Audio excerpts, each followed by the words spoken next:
Hello and welcome to the Now We Know Show, the show where we discuss a topic of interest and by the end we will have learnt something new and hopefully you will too. I'm Buzz. I'm Jack. And in the gallery today... Zak. He's on the intercom because he's sitting in the gallery. Yes, I'm recording this.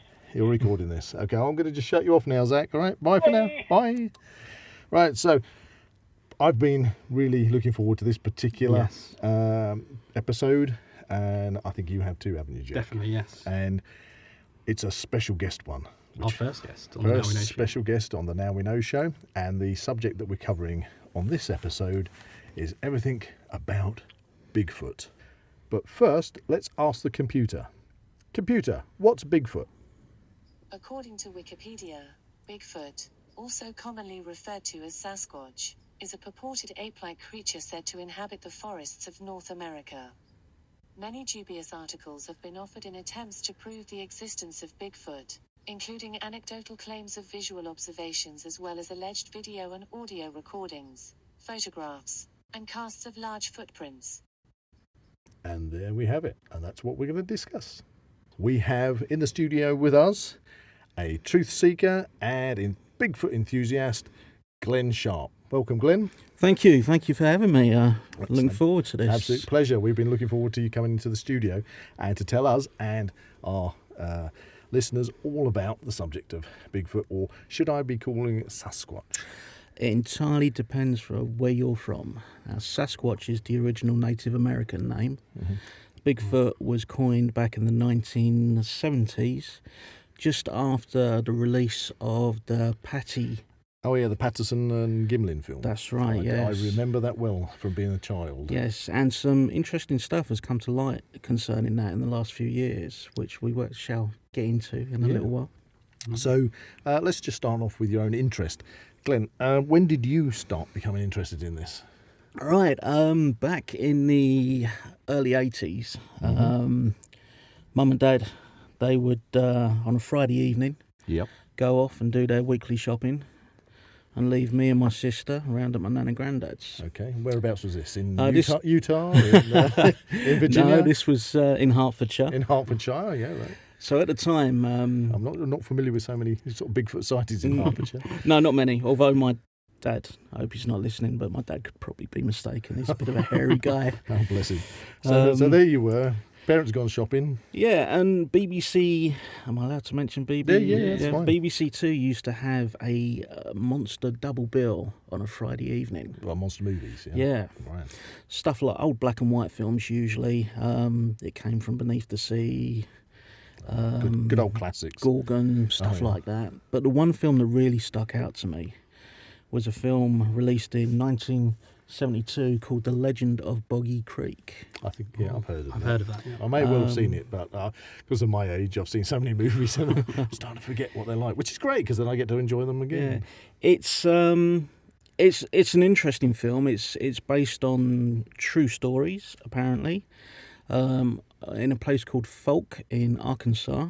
Some people refer to the monster as the Folk Monster. Mm-hmm. Is that a town, is it? It is a small town. I think it's about 90 miles north of a place called Texarkana. Right. And this film really stuck with me for probably a couple of reasons. The opening sequence, you've got a young boy running through the fields, and then there is this howl, this scream, and it's gut-wrenching. And according to the directors and producers and writers, it is actually a real recording of the creature. I was going to ask you that because from my research, howling and screeching and screaming, and would I be correct in knocking as well? Wood knocking, yes. Are all features of the experience. The term most commonly used for the howling is whooping. Well, yes, I've come across that term. Yes. And do they whistle as well? Because there are some whistles. I've heard people saying that they whistle. Yes, well. it's a whole collection of different noises. So we're jumping a little bit. So yeah. we're back to, you saw this movie. It's stuck in your mind. Yeah, it's stuck in my mind. Were you scared by that initial scream? I really was. So, I mean, I was 7, 8 years old at the time. So yeah, definitely stuck with you. Yeah. And the thing with this film was, I think it was probably one of the first of its type. It was half dramatisation and half documentary. Right. So they would cut to a dramatisation part and then it would go into documentary format. A lot of the actors in it were actually the real people from Arkansas playing themselves. So they would have had eyewitness reports from those individuals. And it is, I still watch it today every once in a while. I love it as a movie. You've probably already preempted one of our questions down the line about what's your favourite Bigfoot movie. Oh, it's that one, definitely. It's definitely that one. Yeah. Okay. So you've got that. It's kind of bitten into your psyche. Where did you take it from there? Was it just an interest you've had from childhood, and then when you became an adult, sort of how has it evolved? You know, have you been to the States? Have you? I think it's called Squatching, is it? Squatching, yes.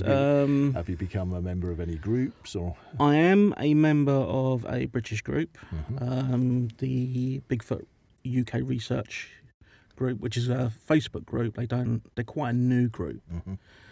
The only issue I have with British Bigfoot sightings is, I think... So these are actually sightings of Bigfoot in the UK? Yes, right, yeah. so. Now, there's not been that many. I've not heard any at all. No, it is something that I've come across in my research, Right. and it was a question I was going to ask you, Glenn.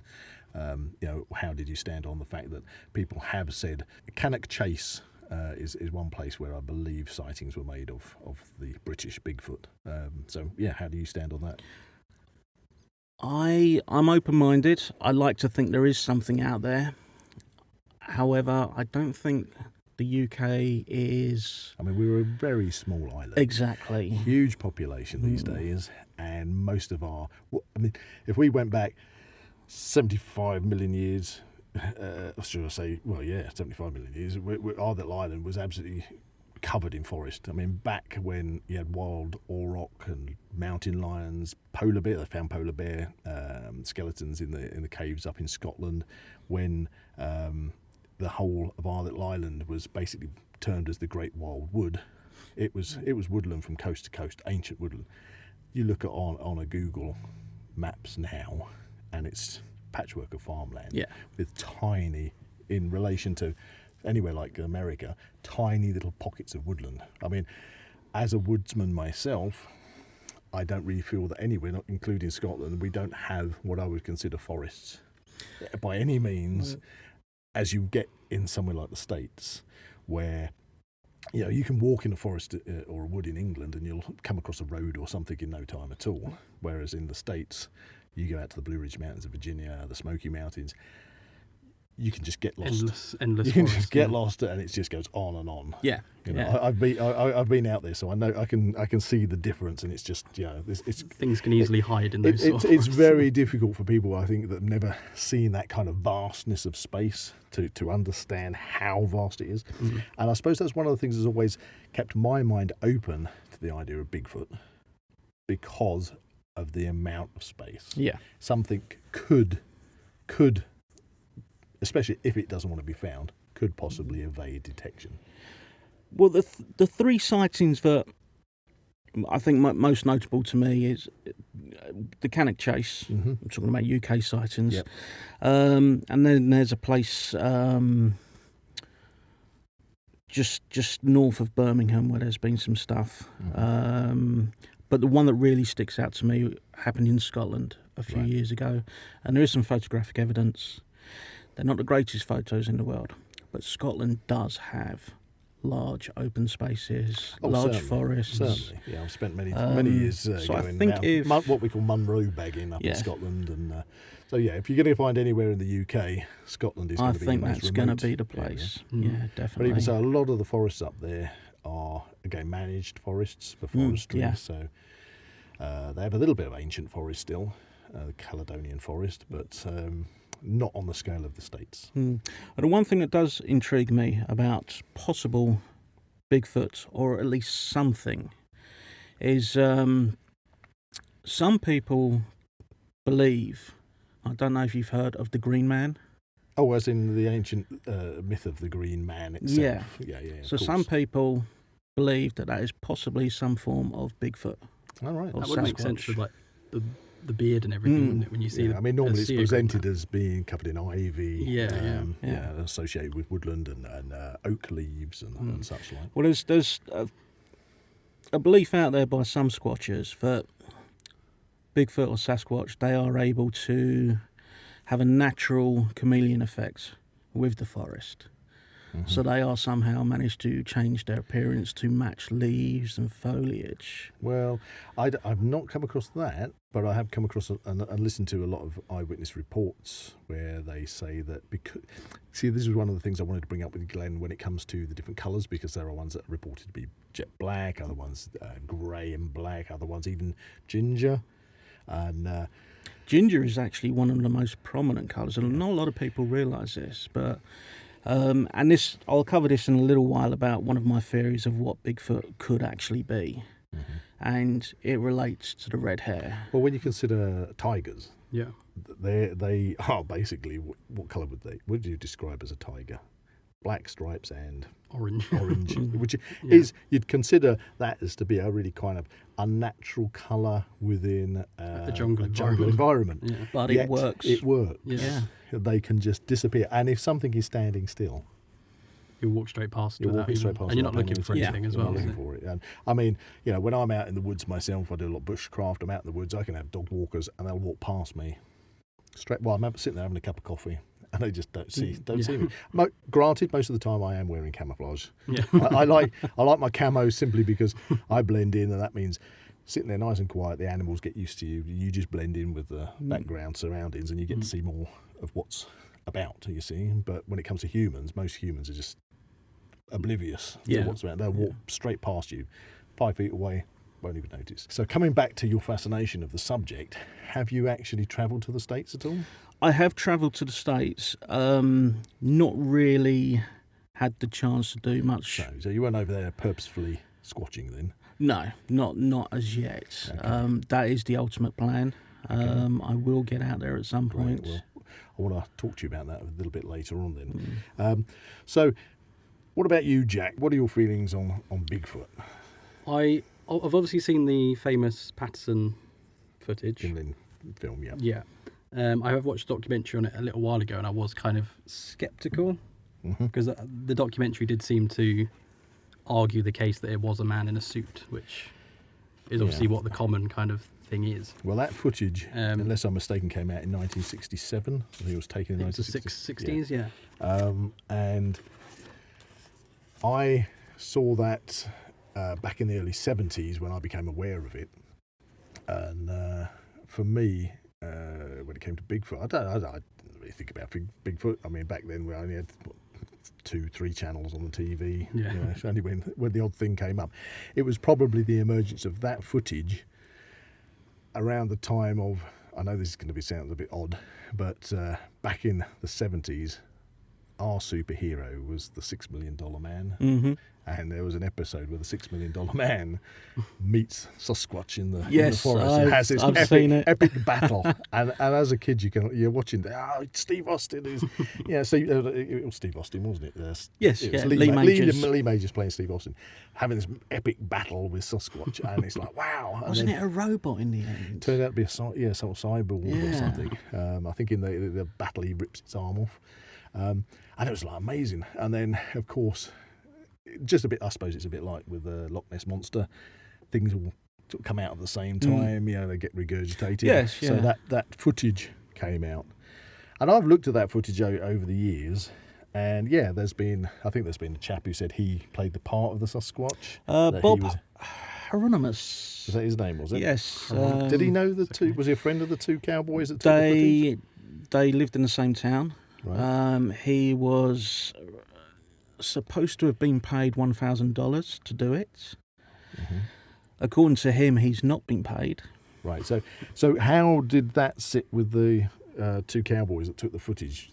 Did they agree that it was him? Unfortunately, stick to their... Roger Patterson died from cancer in 1972, and he went to his grave still saying that it was all legitimate. That it was genuine. I think there was another... I don't know if you've got that down. There was another chap who said that he was the one who actually made the suit. Yes, Philip Morris. Right. Yes. Because my opinion, looking at We were saying on the way here, weren't we, about the suit? about the suit. If it is a suit, sorry. The thing is, the earliest kind of movie with actors wearing costumes that I can think of is Planet of the Apes. Yes. That got Oscars.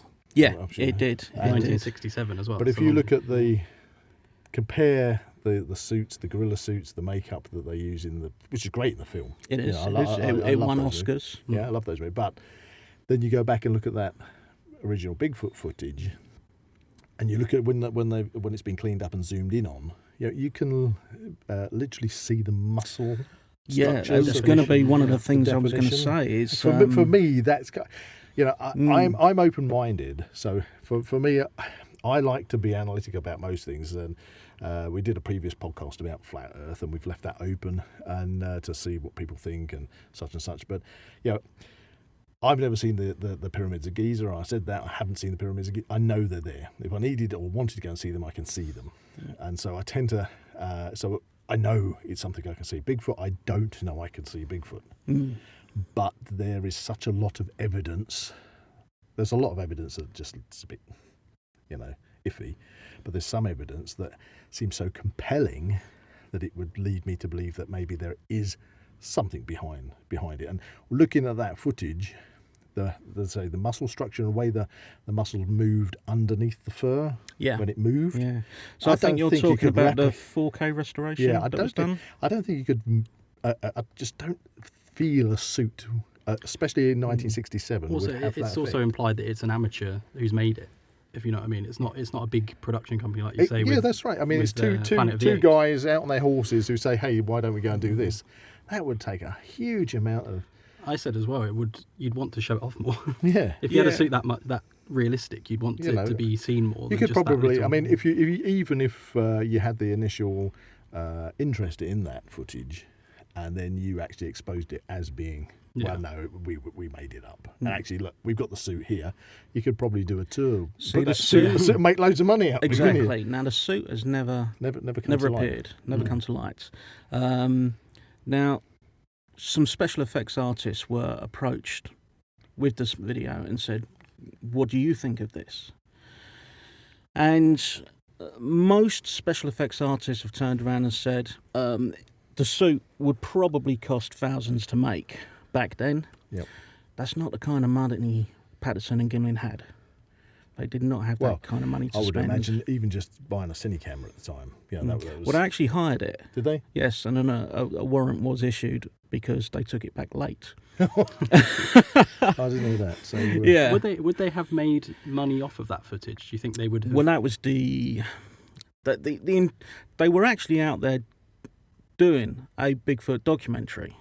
Right. that was their purpose to be out there. That was their purpose to be out there. Right, Yeah. So now we're learning stuff. Yes, I didn't So know. I assumed right until this moment, Glenn, that they were out there in the woods, cine camera, should I say, doing whatever they were doing. But No. they were out there. They were out there. Yeah, they had So what been. previous sightings had led them to decide to go out looking for it? There had been a couple of sightings by people. It had got out into the press. Whereabouts in the States It's exactly was this? in California, a place called Bluff Creek. Bluff Creek, California. Okay. So they were out there purposefully. See, I suppose the thing is, if you're going to say we were out there looking for it, and then we come up with this footage, a lot of people say, you see, you've obviously you got desperate for something you've to see obviously something. Yeah. you've obviously or you've pre-planned it. You don't go out Yeah. looking for something without getting it all set up and Yeah. Well, like I said, the special effects people that was interviewed, they did say that the technology just wasn't around at that point to build a suit. Like you say, with the muscles moving, every step it took, you could see the shake of the muscle. Now, if you zoom in really closely on the arms and hands, those arms are very long. They're almost down to the knees. And as the creature moves and the arm swings up, you can see the hand closing Flexing. and opening. which means it would be out of the length of a human arm. You can't do that. I mean, Not then. No, I mean, if you had animatronic hands, Animatronics run around. Well, animatronics. Disney had some very. Yeah, I mean, Clockwork type of animatronics would be there for probably. It just seems like so much Yeah. to go to, doesn't it? But let's discuss it for a moment. But I mean, even if you did that and you had sort of like rings on your fingers halfway down the arms that you pull the rings and flex the fingers, you'd surely see that bulk in the arm. There's a human hand. because your fist would be then up around there. Just below the elbow. It's all very interesting. So obviously we've got that footage, and subsequently over the years we've got more and more.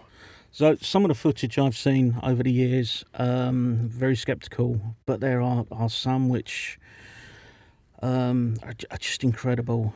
I can't say exact places, but there is footage of what appears to be a creature walking up on a hill behind some trees. You can see from the shoulders and head up, and something else on its back.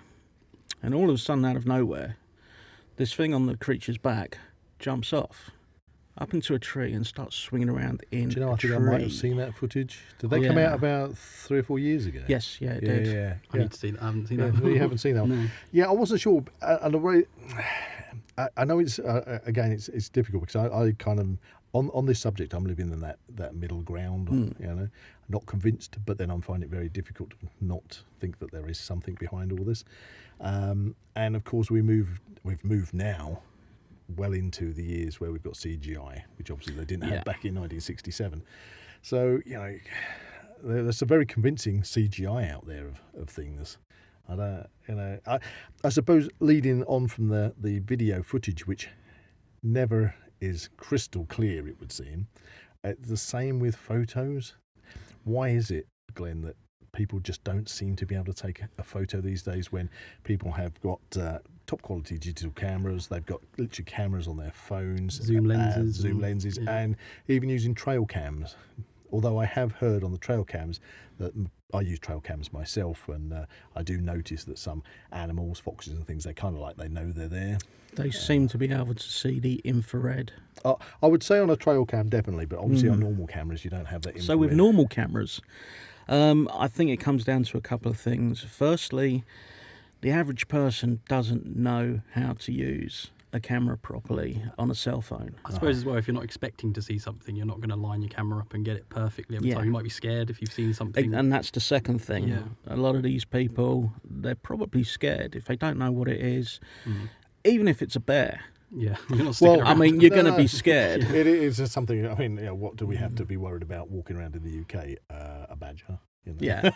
You know, but yeah, I mean, again, I've been to the States. I've been, as I said before, to mountain ranges where you got the bear-proof bins. Where you're aware that there are bears. There are certain rules that you take if you're going to go out into the forest, and so you are on edge, which you would never be here. Yeah. You know, so I mean, I've just walked through. That's the gallery calling in. Hi there. I heard somewhere that they had the kind of supernatural ability to kind of manipulate the image that's being taken by cameras. Oh, right. Okay, so just in case you didn't hear that, listeners, Zak's posing the question that it's been put forward that Sasquatch Bigfoot can somehow manipulate images on cameras, and that's why they're never clear. I don't think it's so much manipulating the camera, but more of manipulating its surroundings, like a chameleon. Oh, actually around the Bigfoot itself. Yeah. Going back to the tiger thing. So it thinks it might be being seen, so it's some kind of adaptive camouflage, a bit like a predator. That was a good question, Zak. The thing is, with a lot of photographs and a lot of people who claim to see these things, I've seen hundreds of photos of apparent Sasquatch. And I think a lot of people out there are seeing what they want to see. Right. Well, yeah, I mean, if you see a tree stump in the distance in shadow behind some other trees, and it just happens to have a kind of a appearance of a head and shoulders. Humanoid. I've done it myself when I was a kid with my friends in the local woods. We were convinced there was a dog 30 yards in front of us, crouching, stalking. Right. And we were worried. Yeah. And I said to everybody, right, just slowly move back. If there's a tree you can get up, get up it. We got closer, it's a log on the ground. The mind does play tricks, doesn't it? Yeah. So, I think a lot of these pictures, and if you go on YouTube, they zoom in and they move it around, and yes, it does look like a pair of eyes, but it also looks like a couple of leaves. Yeah. Yeah. But Is a Sasquatch intelligent in the way that it can hide from if it sees someone coming?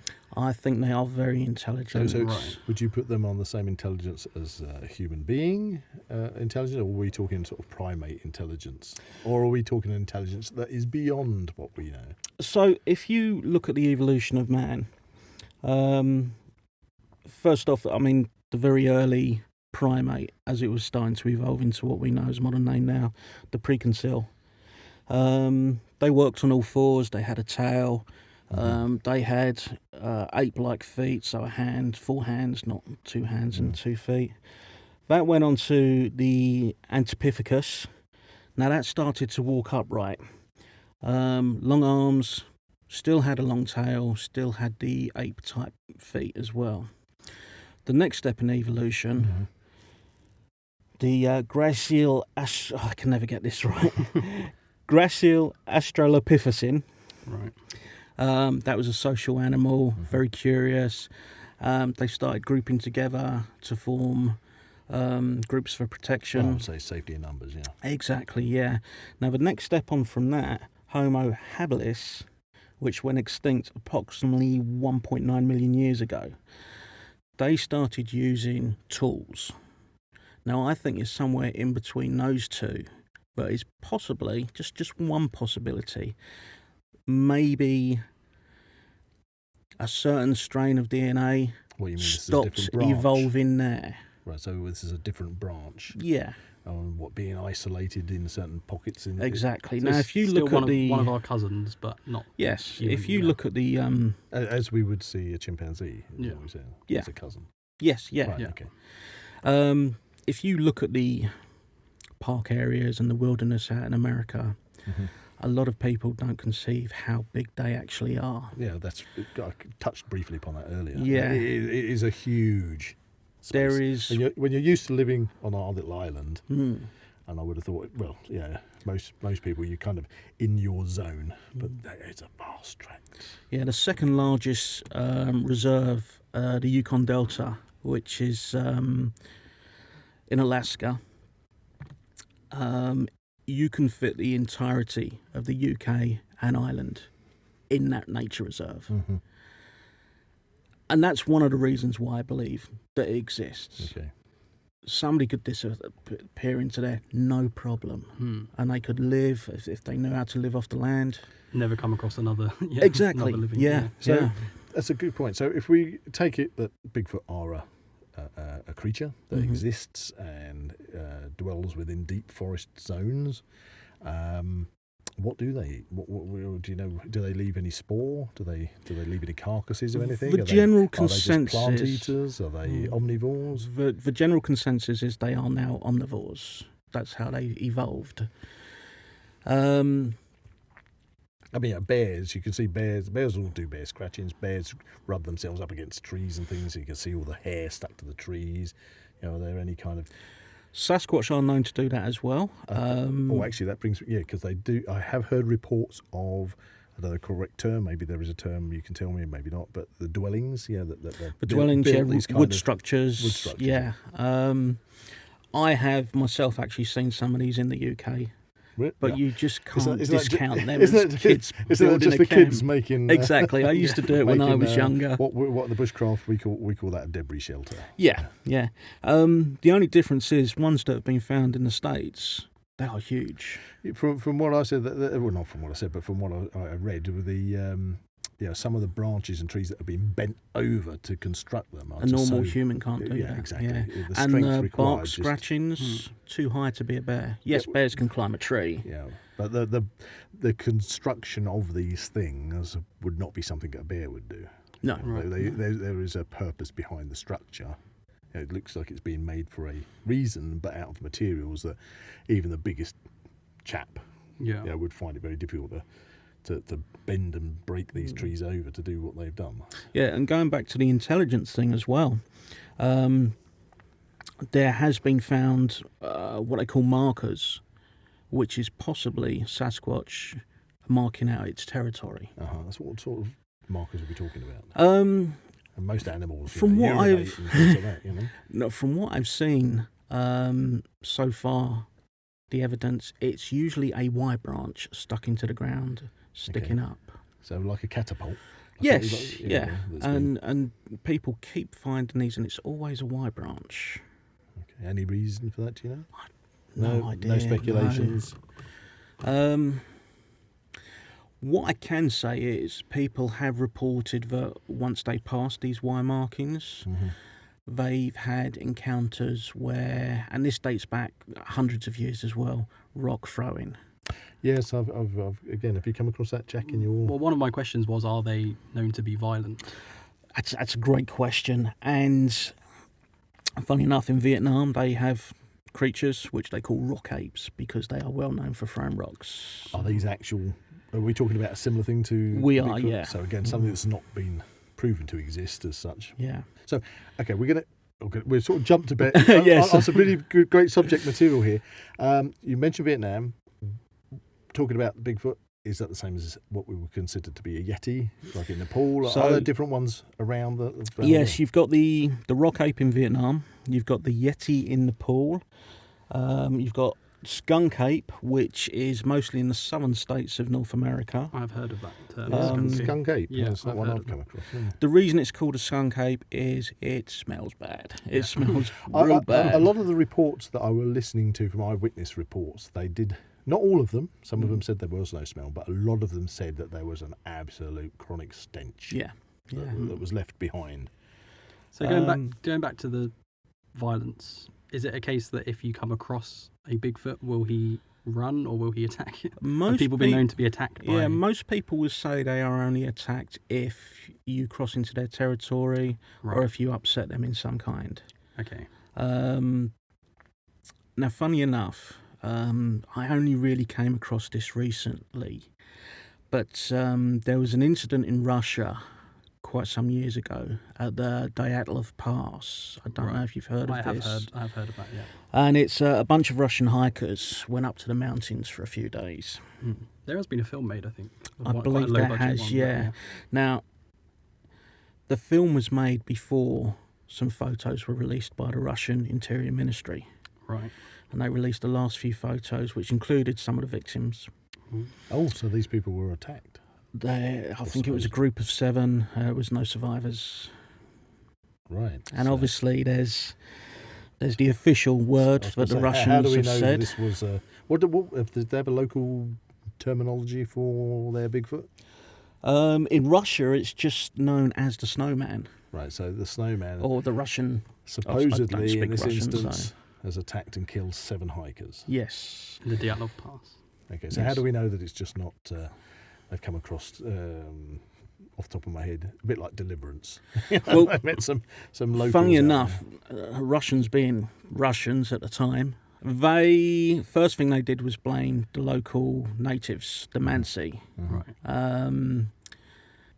I don't think it was them, but one thing they were doing, the Russian military at the time, they were testing missiles in the area.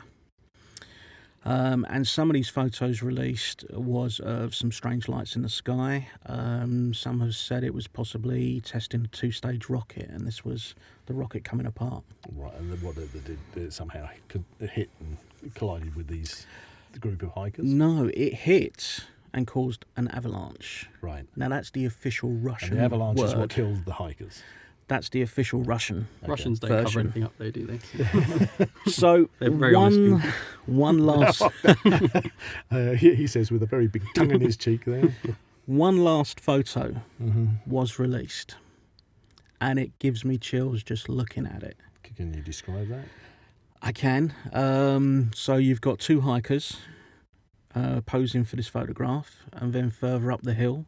So this photograph is taken on the hiker's camera? Yes. Right, so this has been off a reel of a camera Yep. that the hikers have. And all the not, other not a photograph of after the event. No, Right, no. so- Although some of those photos were released as well, Right, okay. and so, they're not nice to look okay, at. so we're talking about what the hikers were photographing at the time they were still alive. Well, they were photographing themselves. Yeah. I'm not entirely sure they saw what was in the background. And these photos were very clear for the cameras they had back then. And what year was this? roughly? I don't know offhand. I believe it Just was the referring to late notes there. 50s. Okay, so this is quite a while ago. Yeah. Okay. Yeah, I Is believe it was the late 50s. Is it that one? That's the photo. All right, so Jack's just Yes. Googled this up. Let's have a little look. Right. It appears to be some kind of humanoid, creature in the snow. very dark again, Right, dark so fur, we'd assume. can you just zoom out on that? So, listeners, what we've got here is we've got it's obviously winter. The trees are very heavy with Heavy ice snow, and yeah. snow, deep snow, and in the background of this photograph there is definitely best described a bipedal kind of.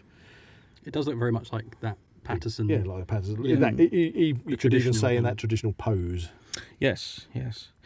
Funny thing is, going to the traditional Patterson shape, I actually think there's possibly more than one kind of Sasquatch. Okay. So you've got the Patterson one, which seems to be a very short-haired creature, and that one is not big, bushy, hairy. No, that Does didn't, look quite look slim, shaggy. yeah. Yeah. Now, if you look at the photos and the images taken of what I call the skunk ape, they are very shaggy, very hairy. Well, you'd consider that an animal, say, as big as a grizzly bear or something like that, it gets matted. I mean, even down to small animals like foxes, they stink. They get they're oils. They have a smell, mainly probably to attract or their own kind, to let them know from that scent they're about. So I could understand if something's very matted in hair, it's going to get a lot of dirt, build up, smell. From what I've seen, I think of the skunk ape. Is it more in the facial area? It's more hairy around the mouth. There's Yes, like more yeah. bushy. It's almost like got a big I mean, there's mane almost. there's I think. yeah. So From what I've seen. unlike that kind of more gorilla-looking. Yeah, like there's you can Skin see face. on the other ones they've got kind of like a defined chin and jaw. Whereas what I've seen of the skunk ape, it's got more of like kind of a moustache and a more hairy sort of And face. It's a Victorian Bigfoot. the folk monster, the descriptions of that was quite hairy as well. So these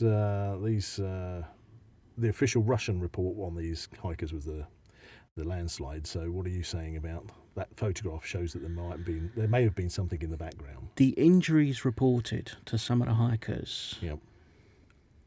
wouldn't happen from an avalanche. Okay. I was wondering if they were Yeah, attacked. Would an avalanche do that sort of what- damage? So, What they think happened is Cover your ears, listeners, if you're if sensitive. you're squeamish. If you're squeamish. faces were crushed in, tongues and eyes were removed. Now, what they think happened possibly was the Yeti snowman was spooked by the missile testing Ah, right. and went So on a felt under rampage. threat then. Yes. Right. Okay.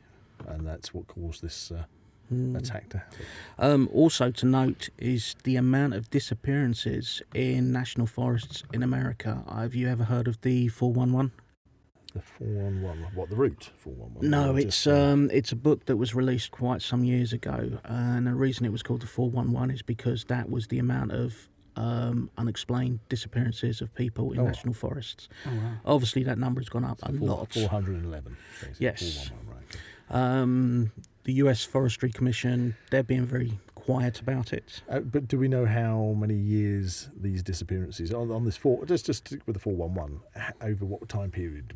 Do you know what time period that would have been? Are we talking at 411 people in 12 months or 411 The people? guy who wrote the book, I think he went back to the early 70s. Because the only reason I ask that is because, again, going back to the vastness of the forests in America, hidden gullies. I mean, not being funny. It's very easy to go out into the woods and kill yourself Yeah, without realising, get lost and die of starvation. And I wouldn't imagine it would take very long before scavenging animals would basically get rid of a carcass in no time at all. That's right. Let alone even if it was possible to come across where that person had And that's a good died. point, actually. A lot of people ask the question, well, why haven't we found the remains? And you've just answered that there. Yeah, scavenging animals would have. They're gone within days, weeks. Yeah, it's food. Food is food. You know? So, I'm not sure whether I can put that down to. I mean, do you think your American Bigfoot actually would take people or not? There has been reports that it has. I don't think there's any animosity in it. I think, if anything, it's just curiosity. If you read all the reports of Bigfoot, they do seem to be a very curious creature rather than an angry creature. Well, did you want to jump in on that, Jack? Well, I don't know if we're going off subject a little bit. No, Not really, okay, but go for it. I was wondering if we go back to the Russians covering up the idea that there was a Bigfoot, and it's not come to light at all that there is any proof that there is a Bigfoot. Why do you think it is such a secretive thing? What's the benefit of keeping the Sasquatch a secret? Is it their doing, or are we covering it up? Are you saying that perhaps that the government or those in the know, and so therefore make sure that nobody goes and bothers them? Yeah. I'm so glad you asked that question, because I'm going to tell you a a little story. Okay, please. We love And the story. it's one of my favourites. So, back in the late 1800s, there was a gentleman who travelled around North America, listening to stories so he could write a book. And one of the stories he read was about these hunters that were stalked and attacked by a creature of some kind. Okay. So he wrote his book. It was The Wilderness Hunter, and it was released. And I think it was probably one of the first times anybody had ever written about one of these creatures. So only several years later, the guy who wrote the book, he became the president of America, Theodore Roosevelt. Right. Okay. And one of the first things he did, and I'm just going to refer back to my notes here again. Okay. A bit of, we like notes. Means people have done the research. Yes.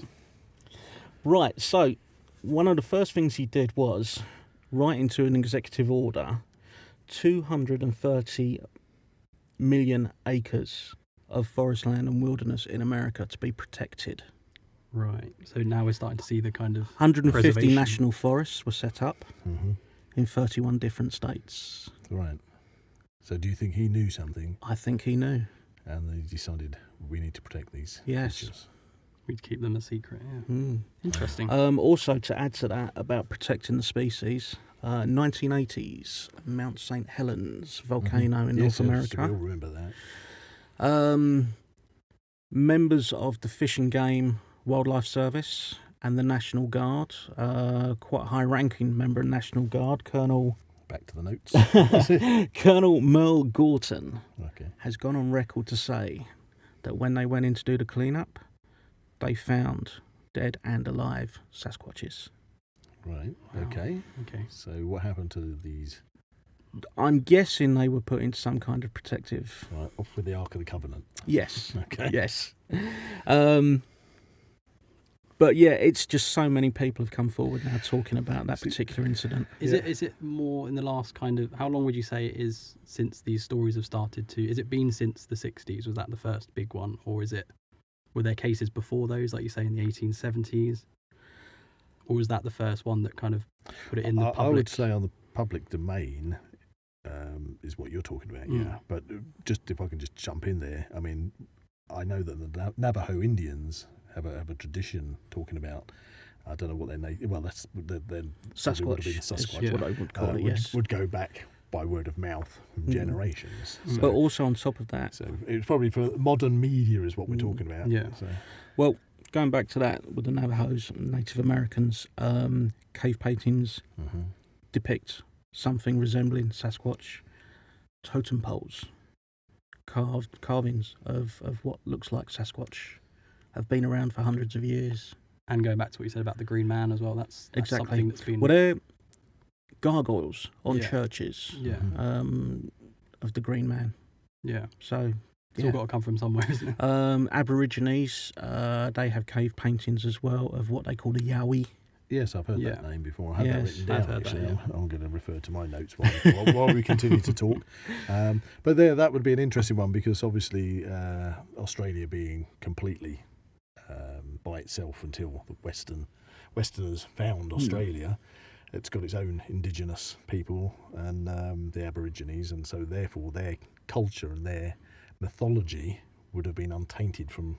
Yes. That's kind of got its own sealed in. Yeah. And this is one of the reasons why I believe it exists. There are so many sightings, depictions throughout the centuries of this creature from all different societies, all different over the world. backgrounds, Yeah. all matching. Yeah. Yeah. If it's a hoax, it's the best hoax in the world. And you think back then they wouldn't have had communication with each other to Exactly. pass over these stories. Well, so. I'm going to jump and refer to my notes now. I said, so the huge forests of the United States are home to Sasquatch. The abominable snowman roams the Himalayas. Australia has a similar beast, the Yowie. So there you go. I know I'd read that somewhere. In China, there lurks a giant bipedal creature called the Yeren. Mm-hmm. In Eurasia, stories of the Almas circulate. Then there's a highly controversial matter of Bigfoot in Britain, which we've covered a little bit of. Other names I've got are the shrug monkey. See, I've not heard that one. The beast of Bolam, the big grey man, the man monkey, the wild man of Orford. There's also a wild man of Navidad. Navidad. So there you go. So yeah, so as you just said, it is, I'm going to use the word myth, but it's a mythology that obviously goes through so many different cultures around so many different continents across the whole globe. If it's a globe and not flat. I suppose it doesn't really matter, does it? It can be flat if it wants to be. And the famous, obviously, the Patterson footage, again, going back to that one, is almost kind of glossy, silky black fur. Are there different colours of Sasquatch? Yes. Now, there's one photograph of a skunk ape from Florida, a place called Mayaka, which is a nature reserve down there. And it's very shaggy. It's a very dark hair, but the tips of it you can see are more of a dark to light brown. Auburn, sort of. Yeah.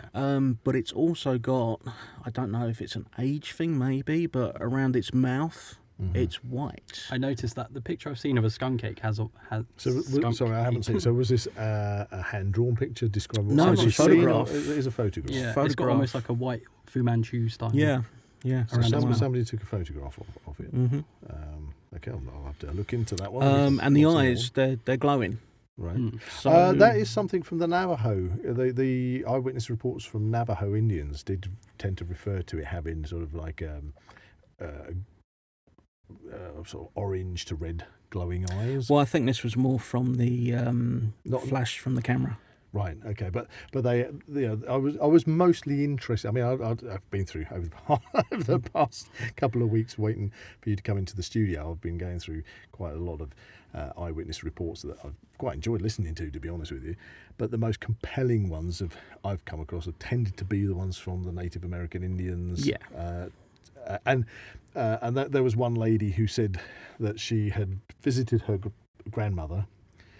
When she left with the children, got in the car, drove, because again we're talking about when you're living out in the woods there, to get just to the main road you tend to go down long road dirt tracks and things before you even get to a normal road. So they're driving around this dirt track, almost to the main road, went round a bend and the headlights caught two legs in the bushes just standing there. Yeah. And she saw it, and then one of her daughters in the car said, "Did you see that, Mummy? Did you see that?" And she got to the main road and thought, I'm concerned for my grandmother and my grandfather.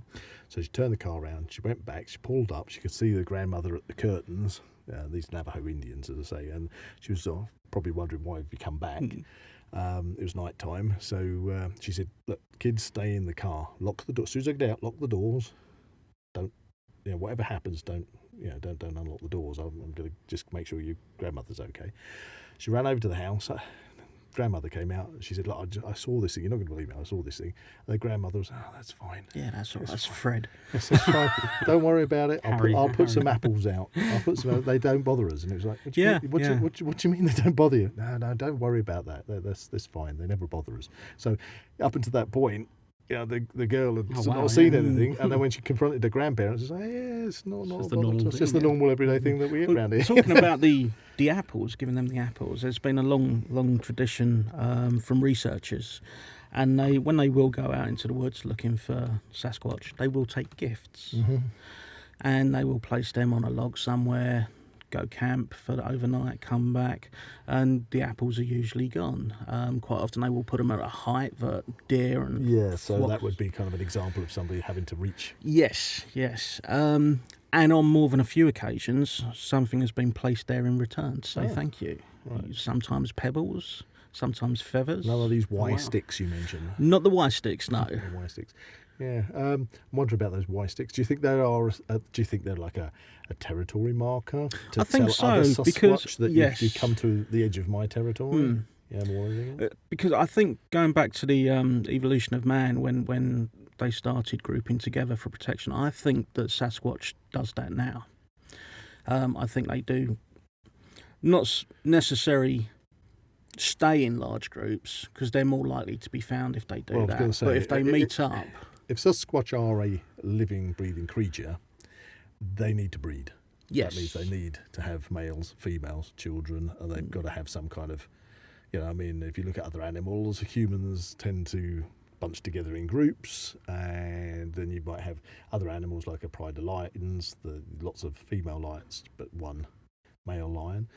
Do they have, or do you know of them having any kind of social hierarchy? Is it males, females all living together in a social group, or is it I've not like one heard anything. silverback gorilla with its with its wives? I've not heard anything like that. So that's yet to be discovered. Yeah, That's, yeah. Well, that's interesting. There's plenty more to come back on that front. So, earlier on we talked about stone throwing and knocking. So what do you think? Wood What knocking. about wood knocking? I think it's very strange. You've got the calls, the screaming, the and the whooping. whooping, yeah. I think wood knocking is possibly a communication Yeah, of some because kind I've- between Sasquatches. Yeah, I think we've all seen the Sasquatch hunting TV programs. Have you seen any of them, Jack?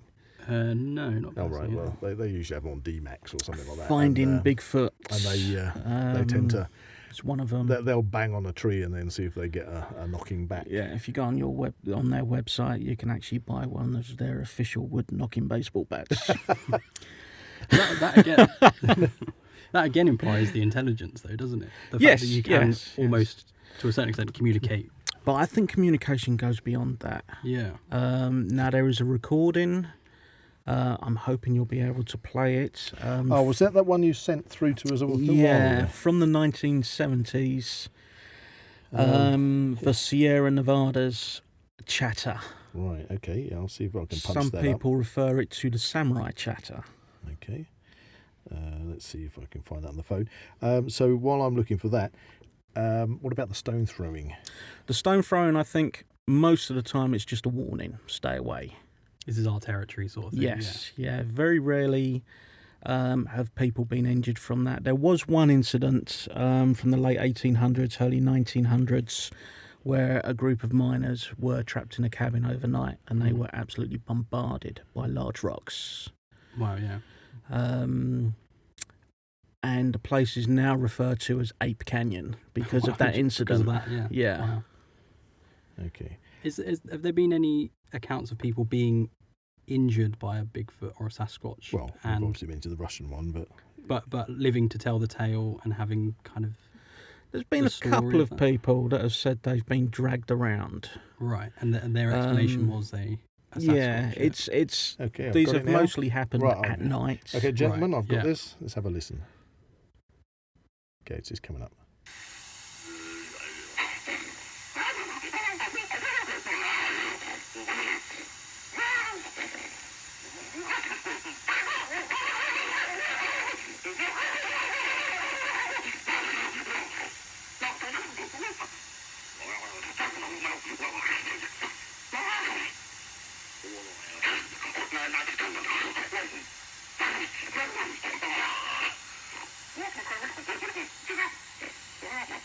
Okay, I believe that goes on for quite some time, so There's that's probably enough to over- get a taste of it. There's over an hour of that recording, Oh. of the original recording. And where was that recorded? That was the Sierras which is on the west coast.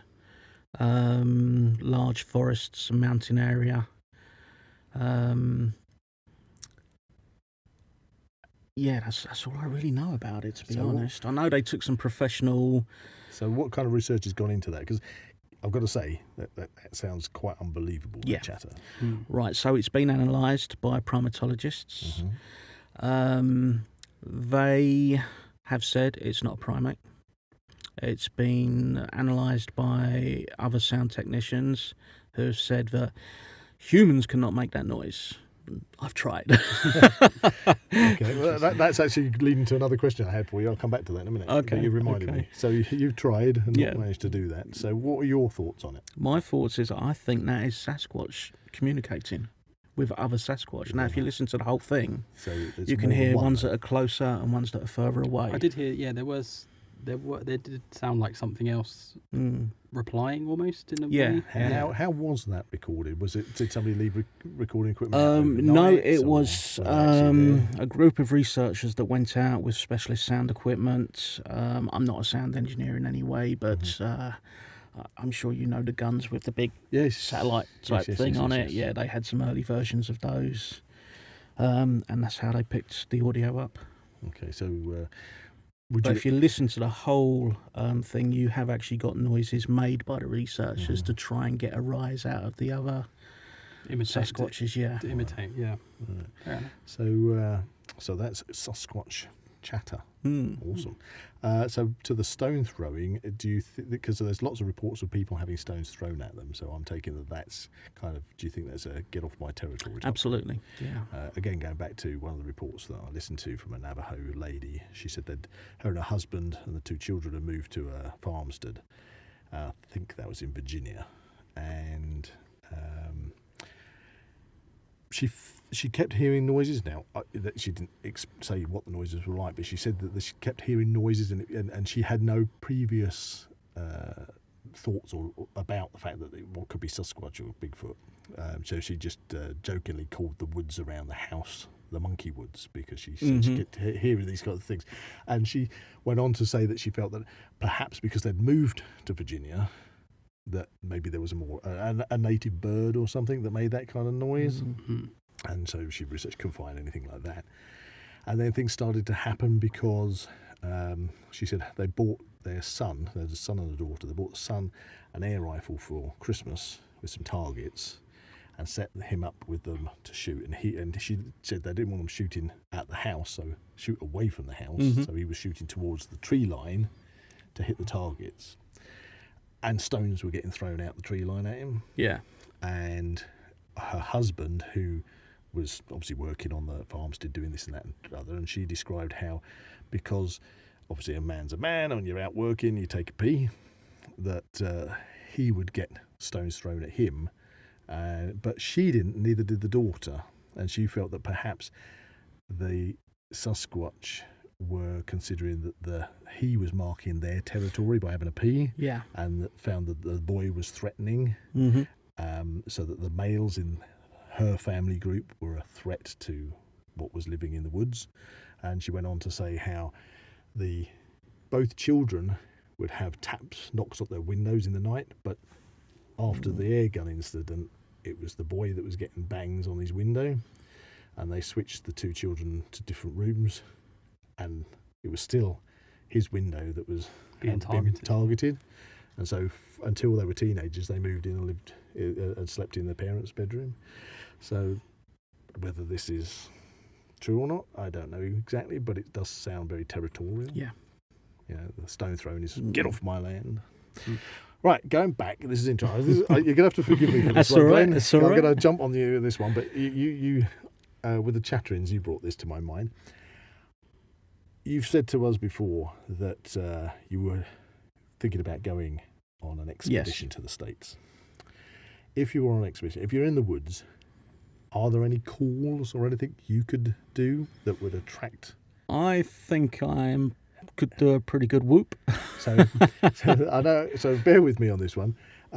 So bearing that in mind, have you practiced doing a Bigfoot whoop? Yes. Okay. Oh, he's looking embarrassed now. I'll put him on the spot now, Jack. Okay, so Jack, this is where it comes to us. Right. Do you think that we could learn how to do a Bigfoot whoop if Glenn demonstrates? I mean, we could try. I'm not sure. Are you? You don't have to, but are you prepared to try your whoop out? I am. Could I possibly just get a quick drink of water first? Yeah, certainly. Here we go. I'm just passing over the Thank water you. now. We're all going to grab some water, ready for the whooping session. It's important, you need to know how to whoop. I'm not sure if I want to attract any Sasquatches. But... Well, that's another thing, you see. We'll come to that again after we've whooped. Right, okay, Glenn, over to you. So, how do we do a Sasquatch whoop? I think I'll just get some air in here. So it's you've got short whoops, you've got long whoops. Okay. So a short whoop, obviously, you don't need to get as much air in the lungs. It's just a whoop. A long whoop. So that's a short whoop. That's a short whoop. Okay. Long whoop. Get some more air in your lungs. Whoop! Whoop! Okay.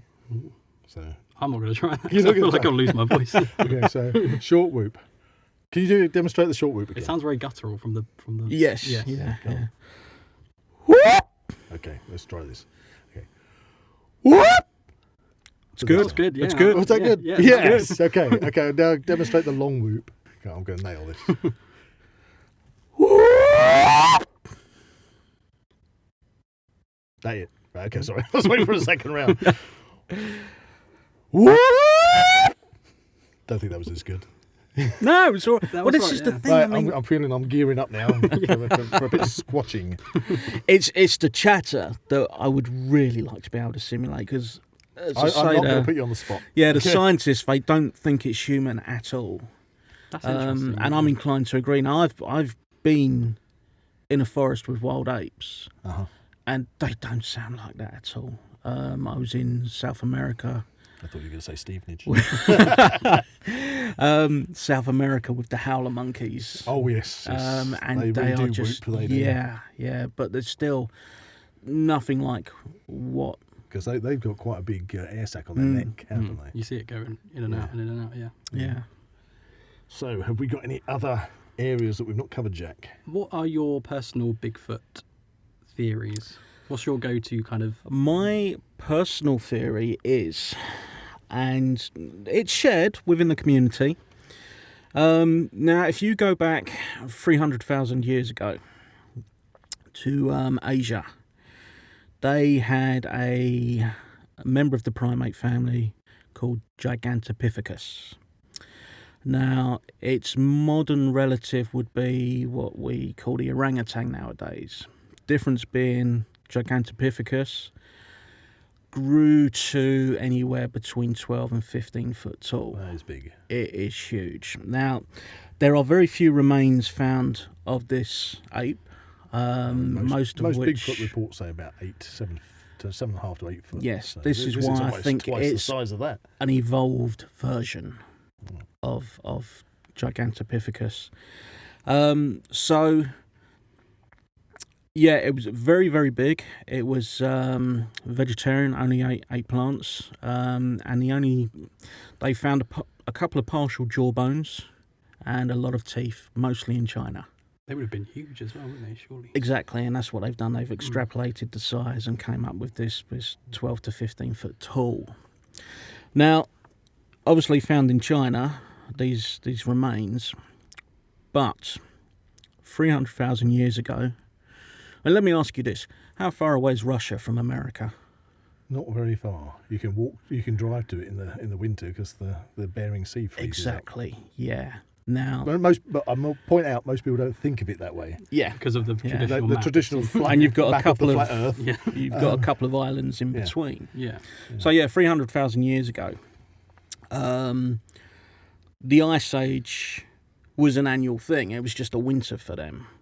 So these creatures could quite have easily migrated from Southeast Asia, up through Russia, across the Bering Straits, into the Americas. Well, didn't supposedly the mammoths do the same? Yeah, Because obviously out on the Russian plains you have loads of, in the permafrost, they're still finding mammoths, aren't they? And so they would have trekked across to North America, to Alaska and down.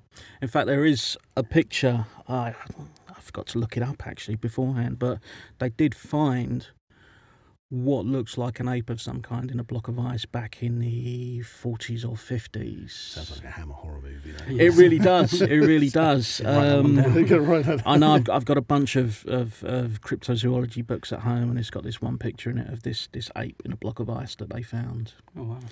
Oh, can I just stop you there? Yeah. You mentioned cryptozoology. Mm-hmm. I know what cryptozoology is. Don't know if you do, but for the listeners, that we haven't used that word so far in this podcast. Do you just want to explain to people what that means? Okay, so krypton comes from the Latin word for hidden. So these are hidden creatures yet to be discovered. Right. Now, there's a lot of people going to say, oh, Bigfoot doesn't exist. But up until 1912, nobody thought the Komodo dragon was real until it was discovered. And now they're in zoos all across the world. Yeah. I remember when they discovered the duck-billed platypus. Even when they had a sample of it, they still felt that they were checking it for minute stitches to see if the beak had been stitched on, because it's like, how could this thing exist? Well, it's funny you should say that. There is a museum in, I believe it's Nepal, where they apparently have... Oh, is that the one that's got the scalp of a yeti? No, that's in a temple. Right. But this museum, they've got what they say is a stuffed yeti. Really? It's been tested. It's actually two animals put together to look. The first time I saw it, I was like, "It's not real. It's not real." You've been To Nepal? No. I was watching a documentary about I it. see, I'd love to go to Nepal. I'll tell you who has been to Nepal. My mother. Brian Blessed. Oh, bless him. Wow. Good old Brian. Good old Brian, yes. No, he's a big believer of the Yes, Yeti he went and up Bigfoot. Everest, didn't he? Yep. And yeah, he went to Nepal looking for the Yeti. Yes. I love the story of him punching a polar bear in the face. Going into his tent. What are you doing in my tent? What? I'm Brian Blessed. So going back to your theory. Yeah, my theory is I think it's a descendant of Gigantopithecus. Right. And you feel that perhaps those in the know and are protecting it? Yeah, absolutely, yeah. And Is there a danger if it does become a wider known, like as we say about the Komodo dragon? See, this is my big dilemma. Will we begin to kind of exhibit them? And yeah, I mean, could it be, what would happen if somebody accidentally one across the road got hit, knocked over, like Harry and the Hendersons got killed, and they said, look, we've actually got a body of one, and then do you think it'd all go? Apparently it happened. And within hours, the military were on their doorstep. So the Men in Black arrived. Yes, and it was near a military base as well. Right. Interesting. But yeah, I will get out there one day. And this is my dilemma. My dilemma is if, and it's a big if, I know, if I'm the person to discover and be able to prove that it exists, do I? That was my next question, because as humans, we are known to Destroy a bit. Yes, yeah, exactly. And there are tribes around the world of humans who have never been discovered and hopefully never do. And they're discovering new creatures, new species, new tribes every day. In fact, Jane Goodall, the primatologist, number one in her field, she's officially gone on record to say that, yes, Bigfoot could exist. Yeah. So talking about cryptozoology in the UK, are you au fait with many different things in the UK? Yes. Okay. I won't put you on the spot now, but I'm just thinking of a future podcast. Yes. Yeah, we could get you back in and to talk about. Well, the Yeti, I'd just like to mention one. Okay, please. Because it is kind of related to Bigfoot, and it's the Dogman. The Dogman. Whereabouts has the Dogman been spotted? So, Dogman is mostly North America, Eastern Europe, and possibly one or two sightings here in the UK. One of which actually very close to here. Ooh, interesting. Now it's getting scary. So back in the 70s, at a US Air Force base in Alconbury, Right. there was a couple of sightings. Now, the Air Force Base is very close to a nature reserve. Okay. So it's late one night. As a US airman doing some work on a fighter jet there, he sees something that he describes as bipedal, muscular, with a face like a dog. So very, as we've established, very kind of Sasquatchy. Yes, yeah. but with more of a snout. Okay. So he climbed up onto the jet and locked himself in the canopy and didn't come out until the following morning. Wow. That must have frightened him. Yeah. Yes. So, yeah, that's Dogman. You've also got the Black Dog of England. Yeah, I mean, I'm sure there's Which is loads. Yeah, we've heard of, we'll come back to that. I've seen the We'll come Black to Dog. the cryptozoology of the UK and another one. But we're going to round off. I've got a quickfire question for our quickfire question round. Okay. So we've started to introduce our quizzical section. Let's get quizzical. Let's get quizzical. But for our special guest, we'll just have a quickfire 6-question round. I believe some of these may have already been answered. Okay. So it can be yes or no or as quick as you can because it's a quickfire round. Okay. Are we ready, Glenn? no. Okay. Okay, here we go. Question 1. What's your favourite Bigfoot movie? Legend of Boggy Creek. If you saw a Bigfoot, would you approach it? Yes. Would you spend the night in a Bigfoot den? Yes. Is a Bigfoot actually a visiting alien? No. Do you think you will ever get to actually see one? I hope so. And do Bigfoots really exist? Yes. There we go. There we We've go. had it from our Bigfoot specialist, seeker of the truth, and Bigfoot enthusiast, Glenn Sharp. Thank you very much for Thank you very coming much into for the having studio. That was having very, me. very I've interesting. enjoyed myself. Yes, I've learned so much. Honestly, I didn't know. I mean, there was anything. loads in there. Yeah. I think I'm going to have to listen to I've this. actually got more. Yeah, I'm sure you have. He's got a huge, listeners. He's got a huge ream of notes here. Episode 2. Episode 2. Yeah. And again, listeners, if you have got any experience of Bigfoot, Yeti, or whatever, or you've got things that we haven't covered you'd like to know about, you'd like Glenn to come back in and discuss, please put them down in the comments, and we'll come back to this subject in the future. And Glenn, if you'd like to come back and talk more about cryptozoology, that would be absolutely Yeah, fantastic. absolutely. Yes. I'd love to. I'd be up for that as well. That was really interesting. Yeah, brilliant. If you enjoyed this podcast, please like and subscribe to this channel and comment below any suggestions of topics or activities you'd like to listen to in future episodes. So that's a goodbye from Buzz. Goodbye from Jack. And a goodbye from Glenn. Goodbye. Bye. Yep. And a goodbye from Zak. And a goodbye from Zak, who's been all this time in the gallery. Bless you. It was so interesting. It was great to listen to. Thank you. Thank you once again. Thank you for coming in.